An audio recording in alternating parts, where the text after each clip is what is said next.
नमस्कार। Hello alkanes and hello एडिन्स के पहले क्लास में आपका स्वागत है। मैं हूं अभिषेक राज और आज class 12th chemistry Hindi medium में एक नया चैप्टर लेकर आया हूं ऑर्गेनिक में। यह केमिस्ट्री का 10वां चैप्टर है और ऑर्गेनिक का पहला चैप्टर है, हेलो एल्केन्स तथा हेलो एडिन्स। तो चैप्टर की शुरुआत हम परिभाषा से करते हैं कि आखिर हेलो एल्केन्स और हेलो एडिन्स को हम किस प्रकार परिभाषित कर सकते हैं। तो एलिफेटिक और एरोमेटिक हाइड्रोकार्बन के हाइड्रोजन परमाणु या परमाणुओं के हैलोजन परमाणु या परमाणुओं द्वारा प्रतिस्थापन से व्युत्पन्न यौगिक हेलो एल्केन्स तथा हेलो एडिन्स कहलाते हैं। तो हम देखते हैं क्या कि एलिफेटिक और एरोमेटिक हाइड्रोकार्बन के हाइड्रोजन परमाणु हटते हैं और उतने ही मात्रा में हैलोजन परमाणु वहाँ पहुँच जाते हैं। कहने का मतलब कि हैलोजन परमाणु के द्वारा हाइड्रोजन परमाणु का प्रतिस्थापन होता है और जिसके फलस्वरूप व्युत्पन्न यौगिक क्रमशः हेलो एल्केन और हेलो एडिन्स होते हैं। तो हम हेडिंग करते हैं और परिभाषा लेते हैं।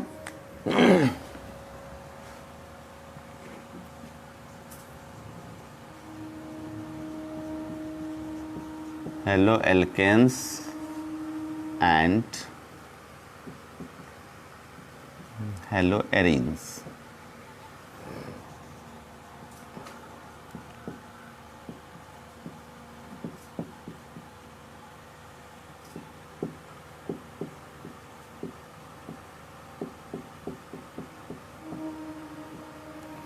आंसर ही रहने दीजिए। चलिए ठीक। परिभाषा।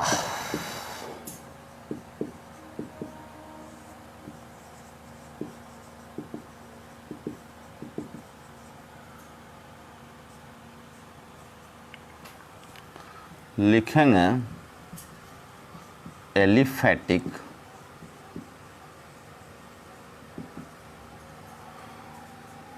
तथा एरोमेटिक हाइड्रोकार्बन से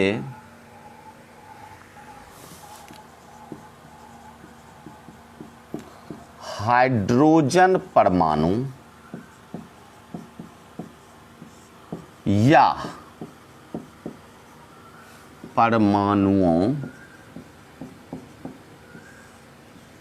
का हैलोजन परमाणु या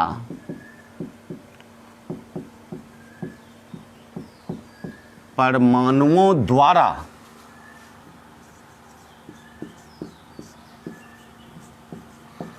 प्रतिस्थापन से व्युत्पन्न यौगिक क्रमशः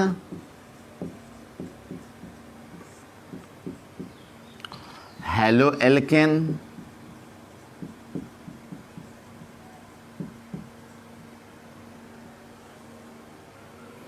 हेलो एल्केन्स कर देते हैं तथा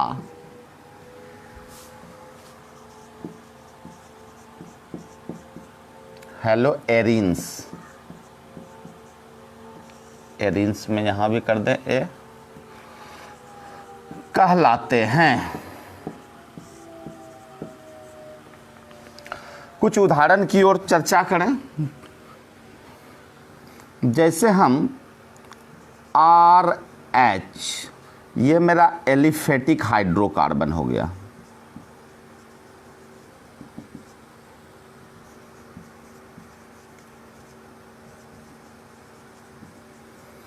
और इससे हम एक एग्जाम्पल के तौर पे एक हाइड्रोजन हटाते हैं और क्या हम जोड़ रहे हैं, तो X जोड़ रहे हैं। X का मतलब होता है हैलोजन।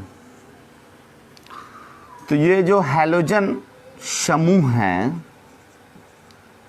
इसमें जो उपस्थित तत्व हैं fluorine, chlorine, bromine, iodine, astatine, first class biryani in Australia. तो बहुत आसान है, इसके मेंबर को आप याद रखिए। और अगर एक हाइड्रोजन हट रहा है और उसके जगह एक कोई भी हैलोजन आ रहा है, अभी चलिए एक्स ही रखते हैं, तो मेरा एलिफेटिक हाइड्रोकार्बन से हेलो एल्केन बन गया।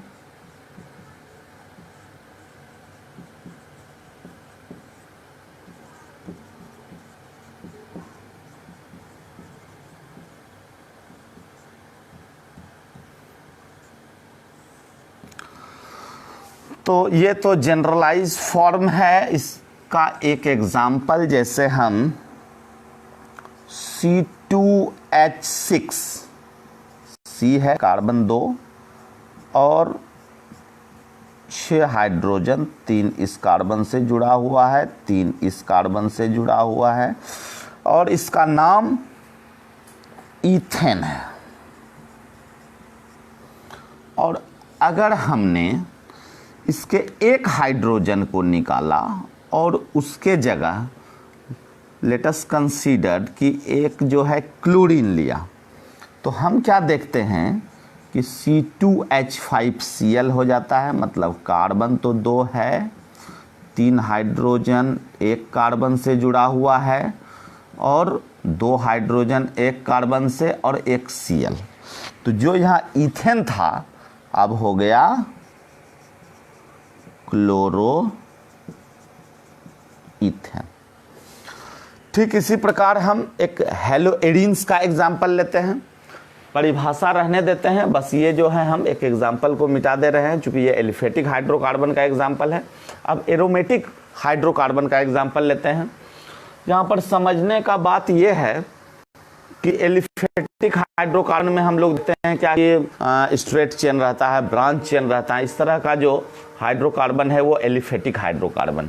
हाइड्रोकार्बन का मतलब होता है कि जो कार्बन और हाइड्रोजन से निर्मित कार्बनिक यौगिक, उसी को हम हाइड्रोकार्बन कहेंगे। तो यहाँ एलिफेटिक हाइड्रोकार्बन है जो कि स्ट्रेट चेन, ब्रांच चेन के रूप में रहेंगे। अब इससे हमने हाइड्रोजन को हटाया, एक हाइड्रोजन या एक से अधिक हाइड्रोजन भी हट सकता है। तो यहाँ हम देख रहे हैं क्या कि ये हाइड्रोजन प्रतिस्थापित हो रहा है किसके द्वारा, तो हेलोजन के द्वारा। तो मेरा बन गया हेलो एल्केन। अब हम देखने जा रहे हैं हेलोएडीन। तो यहाँ हम मिटाते हैं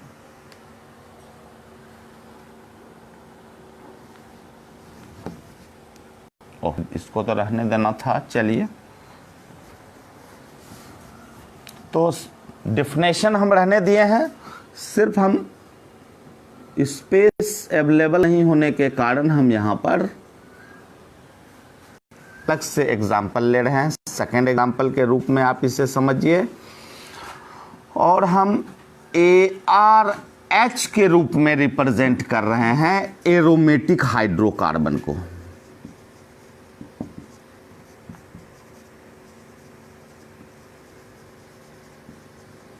क्लियर है? तो एरोमेटिक हाइड्रोकार्बन क्या होगा, एक हाइड्रोजन हटेगा तो ठीक है, ARX के रूप में हम देंगे। तो ये मेरा हेलोएडीन हो जाएगा। AR means arene. चलिए, हेलोएडीन।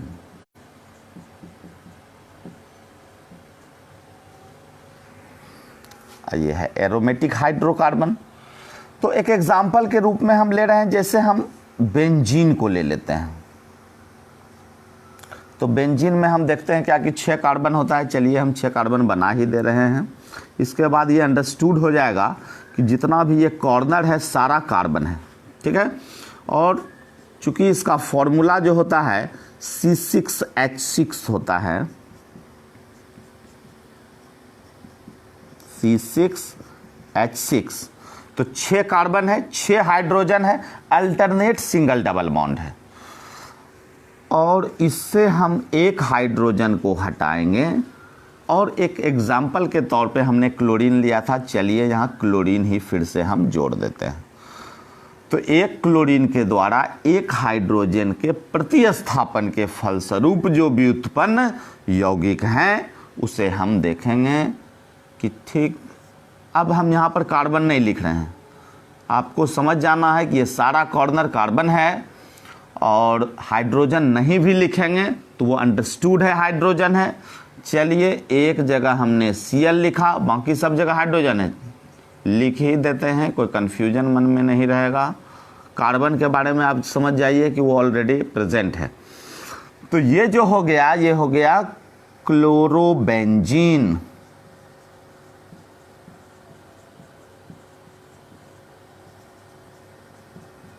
क्लोरोबेंजीन। तो हमने देखा कि बेंजीन से क्लोरोबेंजीन बन गया। तो इस प्रकार से हम देख पा रहे हैं कि चाहे एलिफेटिक हाइड्रोकार्बन हो, एरोमेटिक हाइड्रोकार्बन हो, हाइड्रोजन परमाणु या परमाणुओं का क्या कहते हैं, क्या प्रतिस्थापन कह दीजिए, प्रतिस्थापन के फलस्वरूप व्युत्पन्न यौगिक। किसके द्वारा प्रतिस्थापन? तो हैलोजन परमाणु के द्वारा प्रतिस्थापन। और हैलोजन परमाणु में हम देखते हैं फ्लोरीन, क्लोरीन, ब्रोमीन, आयोडीन, स्टेनटाइन, कुछ भी हो सकता है, ऐसे आयोडीन तक हम लोग कॉमन लेके चलते हैं। तो ये तो हो गया परिभाषा की बात। अब हम, चूँकि कोई भी चैप्टर हमको पढ़ना है तो उससे रिलेटेड उसके एप्लीकेशंस को जानना है कि आखिर हम क्यों इस चैप्टर को पढ़ेंगे, इस चैप्टर का क्या महत्व है हमारे डे टू डे लाइफ में। तो हम देखने जा रहे हैं एप्लीकेशंस ऑफ हेलोएल्केन एंड हेलोएडीन। तो यहीं पर सिर्फ परिभाषा जहाँ लिखे थे हम एप्लीकेशन लिख दे रहे हैं और बाकी सबको रब कर देते हैं।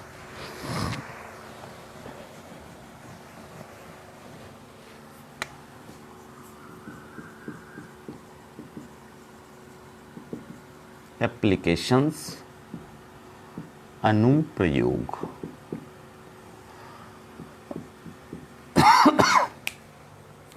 तो बहुत ब्रॉड एप्लीकेशन है, सभी एप्लीकेशंस का चर्चा करना संभव नहीं है, तो फिर भी हम लिमिटेड कुछ जो है, जो इम्पॉर्टेंट एनसीईआरटी के आधार पर जो दिया गया है हम उससे चर्चा करते हैं। तो इस वर्ग के यौगिक का उद्योग में और दैनिक जीवन में बहुत ही महत्वपूर्ण स्थान है। जैसे हम देखते हैं कि एज ए स्टार्टिंग मटेरियल कहिए, हेलोएल्केन्स, हेलोएडीन्स को स्टार्टिंग मटेरियल के रूप में हम यूज़ करते हैं लैब में। कहने का मतलब एक प्रकार से इस चैप्टर को अगर पढ़ेंगे तो एक जंक्शन का काम करेगा, जहाँ कोई भी अदर कार्बनिक यौगिक के निर्माण में हम यहाँ से एज ए स्टार्टिंग मटेरियल शुरू करें हेलोएल्केन से, तो निश्चित रूप से हम वहाँ उस दूसरे यौगिक को बना पाएंगे। तो कितना इम्पॉर्टेंट है। साथ ही हम देखते हैं विलायक के रूप में, अभिकर्मक के रूप में प्रयोगशाला में इसका प्रयोग होता है। बहुत ही इम्पॉर्टेंट एंटीबायोटिक है क्लोरेमफेनिकॉल। तो क्लोरेमफेनिकॉल जो है ये टाइफाइड के फीवर में बहुत ही इफ़ेक्टिव होता है। साथ ही एक और एंटीबायोटिक लेंगे क्लोरोक्वीन। तो क्लोरोक्वीन मलेरिया बुखार में के उपचार में इसका प्रयोग होता है। और थायरोक्सिन जो हम लोग सभी जानते हैं कि आयोडीन कंटेनिंग ये हार्मोन है, और यह हार्मोन इतना ज़्यादा इम्पॉर्टेंट है हमारे बॉडी के लिए कि अगर इसकी कमी हो जाए तो घेंघा हो जाता है, घेंघा नामक रोग होता है। एक और टर्म है हेलोथेन, एनसीईआरटी में चर्चा किया हुआ है। तो जो शल्य चिकित्सक होते हैं सर्जरी के दौरान एनेस्थेसिया के रूप में, निश्चेतक के रूप में हेलोथेन का प्रयोग करते हैं। और फुल्ली फ्लोरिनेटेड आप यौगिक को देखेंगे कि ये भी सर्जरी में एज ए ब्लड सब्स्टिट्यूट, रक्त प्रतिस्थापी के रूप में इसका उपयोग किया जाता है। तो हम सभी अनुप्रयोग को पॉइंट वाइज देखेंगे और देखेंगे कि इस चैप्टर का क्या महत्व है। ये एक प्रकार से सीढ़ी है, अगला जो भी चैप्टर है उसे समझने के लिए इसके सभी तथ्य को समझना बहुत ही ज़रूरी है। तो हम लिखेंगे, थोड़ा फास्ट लिखते हैं, आप लोग तेज़ी से कलम चलाइए। इस वर्ग के यौगिकों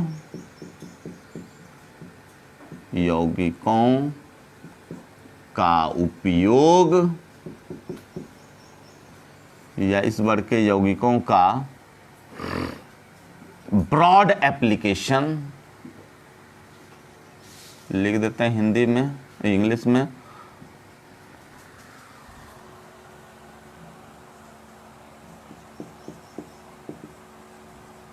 ब्रॉड एप्लीकेशंस मतलब अनुप्रयोग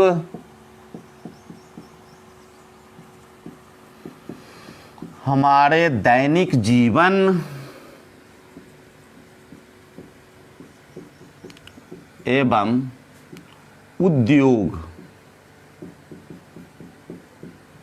उद्योगों इंडस्ट्रीज में है। पहला पॉइंट के रूप में ले लें हम कि इसे विलायक के रूप में तथा अभिक्रमक के रूप में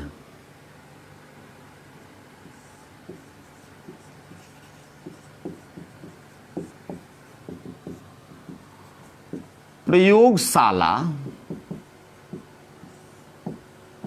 में उपयोग किया जाता है।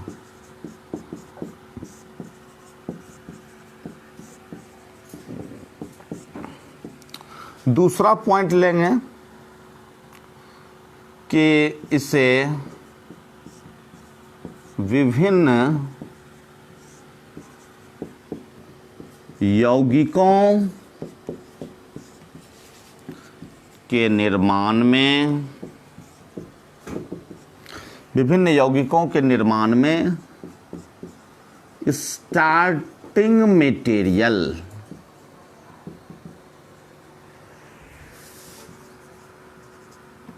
के रूप में प्रयोग किया जाता है। तीसरा पॉइंट लेंगे क्लोरेम्फेनिकॉल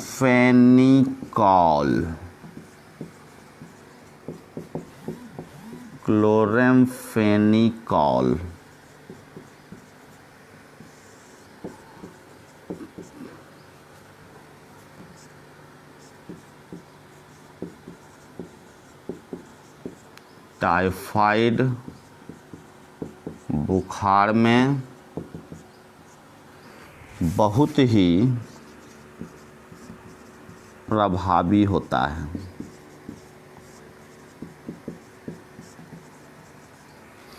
फोर्थ पॉइंट ले लेते हैं क्लोरोक्वीन।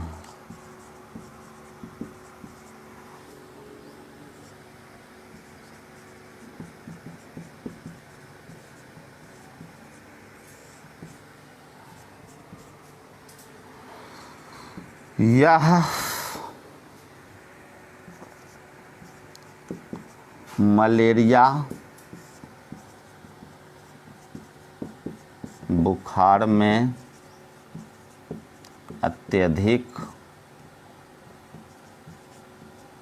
उपयोगी होता है।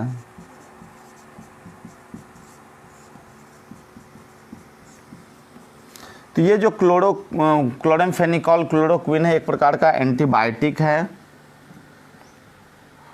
प्रतिजीवाणु लिख देते हैं यहाँ पर,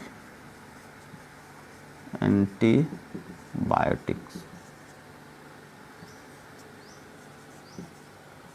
प्रतिजैविक। तो अभी देखिए यही क्लोरोक्विन है जो कोरोना का कहर है, तो उसमें डॉक्टर्स के द्वारा बताया जा रहा है कि क्लोरोक्विन भी इसमें इफ़ेक्टिव हो सकता है कि हमारे इम्यूनिटी को बूस्टअप करने में, और साथ ही एक प्रकार का ये एंटीबायोटिक है। तो सोचिए कि इसका कितना बड़ा महत्व है। तो अब हम इसे मिटा देते हैं। 4 पॉइंट हो गया, 5वां पॉइंट से लेते हैं।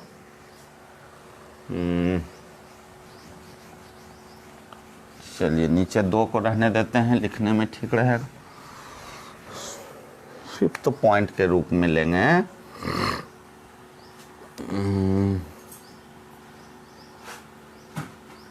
जैसे ग्वाइटर वाले में क्या था, thyroxine, thyroxine, iodine containing hormone.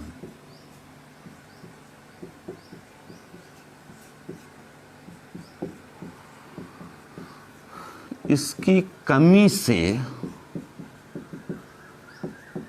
घेंघा रोग उत्पन्न होता है। छठा पॉइंट के रूप में लेंगे हेलोथेन्स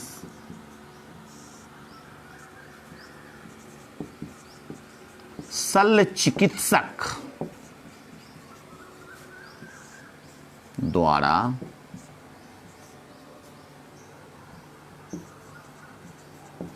सर्जरी के समय निश्चेतक, अब इसे मिटा देते हैं, निश्चेतक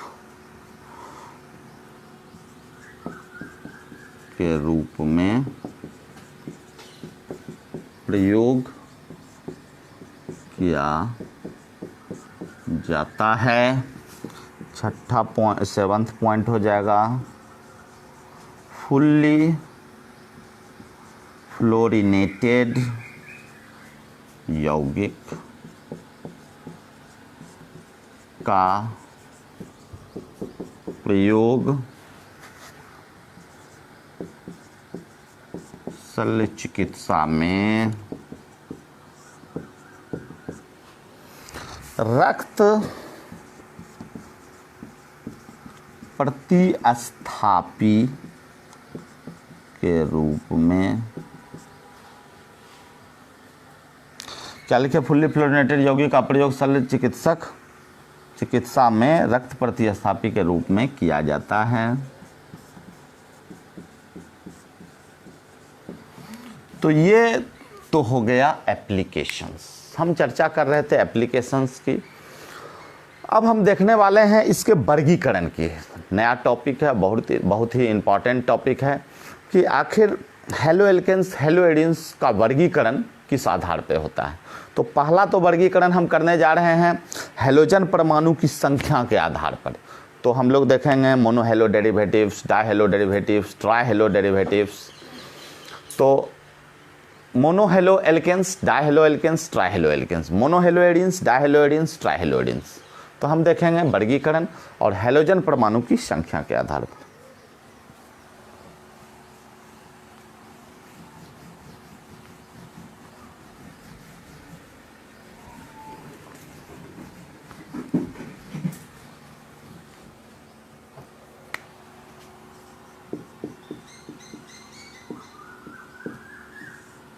क्लासिफिकेशन,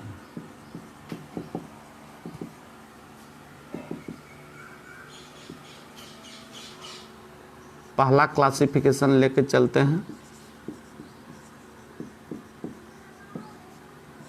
हेलोजन परमाणु की संख्या के आधार पर लिख देते हैं 3 वर्ग। पहला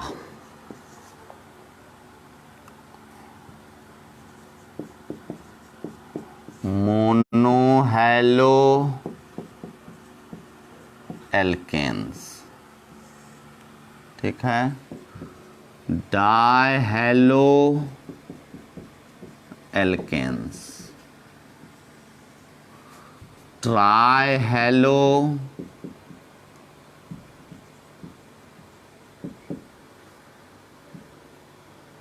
alkanes,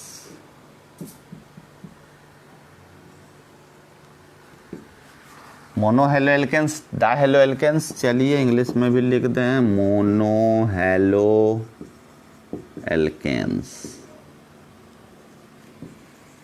dihalo alkanes, tri halo alkanes. Clear है? अब हम देखते हैं मोनो हेलो। चलिए हम जो है एल्केन्स की बात करें तो R है, और मोनो हेलो का मतलब एक हेलोजन जुड़ा हुआ है X। अभी ने R की हम चर्चा किए हैं कि मिथाइल है, इथाइल है, प्रोपाइल है, ब्यूटाइल है, क्या है ये, और ना ही हेलोजन ग्रुप की चर्चा किए हैं कि फ्लोरीन है, क्लोरीन है, ब्रोमीन है, आयोडीन है। हटाइए। तो हम अगर R ले लें, दो को लेते हैं, दो एल्केन्स में चलिए दो कार्बन हम लगा देते हैं, और यहाँ पर X और X कर दिए, तो दो जगह मेरा खाली है, तो यहाँ हम H2 भर देंगे। और यहाँ पर हम क्या ले लेंगे, 3 कार्बन हो गया मेरा, 1 हेलोजन, 2 हेलोजन, 3 हेलोजन, यहाँ पर हो गया H2। ओहो, चलो यहाँ हाइड्रोजन, और यहाँ ये तो हो गया। चलिए यहाँ भी कार्बन ही लिख देते हैं, कोई टेंशन वाली बात नहीं है। CH3 हमने किया। अब हम जो है mono halo arenes, mono halo arenes यहाँ पे लिख देते हैं die halo arenes, mono halo arenes, di halo arenes, try halo arenes.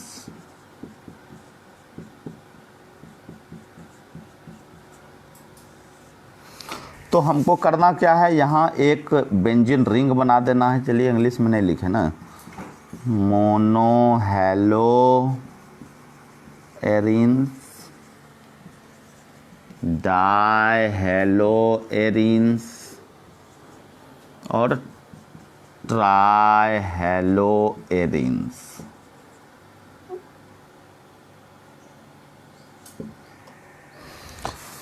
Benzene ring है, अल्टरनेट सिंगल डबल बॉन्ड, एक जगह हेलोजन लगाइए। बेंजीन रिंग है, अल्टरनेट सिंगल डबल बॉन्ड, 2 जगह हेलोजन लगाइए। और बेंजीन रिंग है, अल्टरनेट सिंगल डबल बॉन्ड है, 3 जगह हेलोजन लगेगा। तो ये हो गया मेरा mono halo arenes, di halo arenes और ट्राई हेलो एरिन्स। हम फर्दर जो है मोनो हेलो को और भी आगे क्लासिफाई कर सकते हैं। किस आधार पर? तो हाइब्रिडाइजेशन के आधार पर, प्रसंकरण के आधार पर मोनो हेलोजन यौगिक को हम क्लासिफाई कर सकते हैं। चलिए, अच्छा बार बार हम ये ए लिख रहे हैं, बहुत सारे किताबों में हमने देखा कि ये नहीं भी है, किसी में है भी। अब क्या कन्फ्यूजन है, तो चलिए मेरे हिसाब से हटाइए इसको।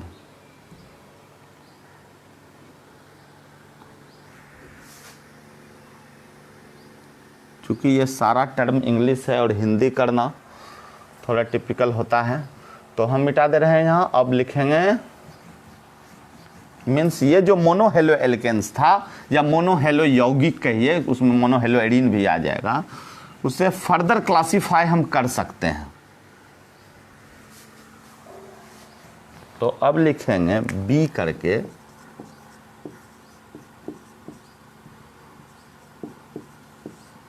मोनो हेलो यौगिकों को पुनः प्रसंकरण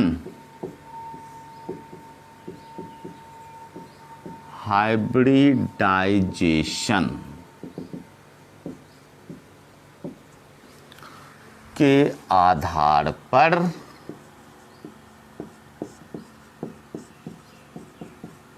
वर्गीकृत किया जा सकता है। और जो पहला होगा इसमें, उसमें लिखेंगे हम sp3cx। कहने का मतलब ये हेलोजन उस कार्बन से जुड़ेगा जो कार्बन sp3 हाइब्रिडाइज्ड है। तो अभी सिर्फ हम जो है शॉर्ट में समझने का प्रयास करते हैं कि जिसमें भी number of sigma bond, 1 sigma bond, 2 sigma bond, 3 sigma bond, 4 sigma bond, number of sigma bond 4 रहेगा, वह कार्बन sp3 हाइब्रिडाइज्ड होगा। बस इतना कॉन्सेप्ट अभी लेना है। ऐसे भी हम लोग क्लास 11th में पढ़े हैं, बहुत अधिक जो है हाइब्रिडाइजेशन पे चर्चा हुई है। तो हम सिर्फ यहाँ पर एक ही बात बताना चाह रहे हैं कि single bond mean sigma bond, और sigma bond, number of sigma bond अगर 4 रहेगा तो sp3 hybridisation, number of sigma bond 3 रहेगा sp2 हाइब्रिडाइजेशन, ठीक है, और नंबर ऑफ सिग्मा बॉन्ड 2 रहेगा sp हाइब्रिडाइजेशन। तो यहाँ हम 4 सिग्मा बॉन्ड को दिखाए हैं और ये sp3 हाइब्रिडाइज्ड कार्बन हो गया। एक बात और, सिंगल बॉन्ड है सिग्मा बॉन्ड है, डबल बॉन्ड है 1 सिग्मा 1 पाई, ट्रिपल बॉन्ड है 1 सिग्मा 2 पाई। तो ये छोटा सा कॉन्सेप्ट है अभी। अब हम यहाँ बात करेंगे कि इसमें जो पहला कैटेगरी है वो है एल्काइल हैलाइड, और ऑलरेडी हम लोग जानते हैं एल्काइल हैलाइड RX से डिनोट करते हैं। तो हम यहाँ पर sp3CX मतलब कार्बन है और 3 हाइड्रोजन लगा हुआ है, और इस पे हम जो है X लगा देंगे। देख रहे हैं हम 1 सिग्मा 2 सिग्मा 3 सिग्मा 4 सिग्मा। फिर हम क्या करेंगे, एक हाइड्रोजन को हटाएंगे और उसके जगह जो है यहीं पे हम कर देते हैं एक, हम जो है R का मतलब हो गया कार्बन चेन। तो यहाँ हम लिख सकते हैं R बराबर कार्बन श्रृंखला। क्लियर है? तो R बराबर कार्बन श्रृंखला हो गया। अब फिर जो है हम इसे आगे बढ़ाते हैं, एक हाइड्रोजन। अब यहाँ पर क्या कर देंगे, एक कार्बन चेन, फिर दूसरा कार्बन चेन, R' से डिनोट कर दीजिए और ये X हो गया। तो ये सारा देख रहे हैं मोनो हेलो है क्योंकि एक हेलोजन है। फिर कार्बन R है, यहाँ पे R' कर दीजिए, ये डबल डैश कर दीजिए और R ट्रिपल डैश कर दीजिए। और यहाँ समझने की बात है कि ये जो है 1 डिग्री होता है प्राइमरी, ये 2 डिग्री है सेकेंडरी, और ये 3 डिग्री है टर्सरी। ये प्राइमरी टर्सरी और सेकेंडरी क्या है भाई? तो प्राइमरी का मतलब होता है वह कार्बन एटम जो कि एक कार्बन या एक कार्बन चेन से जुड़ा हुआ हो। सेकेंडरी का मतलब होता है वह कार्बन जो 2 कार्बन या 2 कार्बन चेन से जुड़ा हुआ हो, और टर्सरी का मतलब कि वह कार्बन जो 3 कार्बन से या 3 कार्बन चेन से जुड़ा हुआ हो। तो ये तो मेरा एल्काइल हैलाइड था। और दूसरे कैटेगरी की हम बात करेंगे तो अब है एलाइलिक हैलाइड। बहुत नीचे हो जाएगा, हम इसे मिटा देते हैं। चलिए, हैवी बारिश हो रहा है तो हम यहीं क्लास को ओवर करते हैं। हम वर्गीकरण की चर्चा नेक्स्ट क्लास में करेंगे बहुत डिटेल में। फिर methods of preparation, physical property, chemical property, बहुत ही इंटरेस्टिंग चैप्टर है। और मौसम थोड़ा ख़राब है, नेट भी कट रहा है। तो चलिए, thank you for watching this video. आप देख रहे हैं शुभम कुमार, ये चैप्टर फिर से शुरू किए हैं सर। चलिए, ये चैप्टर जो है आपने रनिंग क्लास में किया था और ये ऑनलाइन क्लास चल रहा है, तो हम फिर से इसको जो है समझेंगे। Thank you for watching this video.